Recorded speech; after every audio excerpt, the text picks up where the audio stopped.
Well, a landmark deal to tackle global warming has been reached in Paris. The agreement reached by 196 nations aims to keep global temperatures increases below 2 degrees Celsius, provide $100 billion in climate investment to poorer countries, and review progress every 5 years among its key goals. Now, the deal is the most wide-ranging climate agreement since the Kyoto Protocol in 1997. VOA Europe correspondent Luis Ramirez reports from Paris. I see the reaction is positive. I see no objections. The Paris Agreement is adopted. The drop of a gavel by French Foreign Minister Laurent Fabius culminates several nights of haggling and years of paralysis on the question of climate change. Cheers erupted among the delegates of nearly 200 nations who, for the first time ever in a 31-page document, agreed on how to move forward to curb global warming. Earlier Saturday, they heard a plea from UN Secretary General Ban Ki-moon. The time has come to acknowledge that national interests are best served by acting in the global interest and solidarity. One key issue not addressed in the final draft is how much richer countries and poorer countries should divide up responsibility to pay for climate change programs.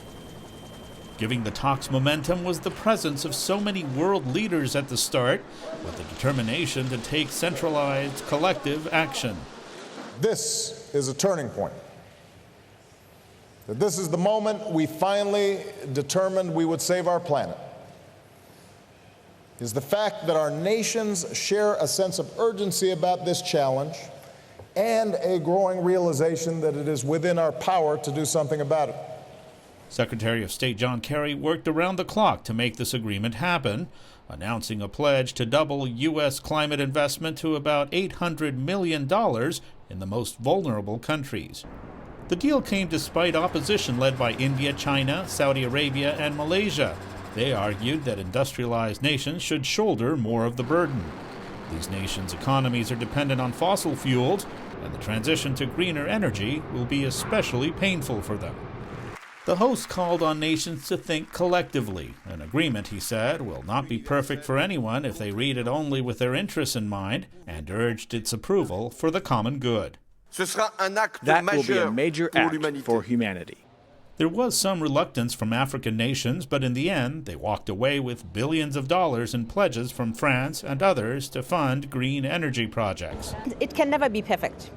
It's a give and take situation in the negotiations, and indeed, what comes out of here, we'll know that some people may be happy about this, not happy about that, and so forth. But we are here. The final deal falls short of the 2-degree target on slowing global warming, and developing nations did not get the compensation they wanted from rich countries for environmental damage, but organizers call it historic and say it marks a new era of common global efforts on climate change. Luis Ramirez, VOA News, Paris.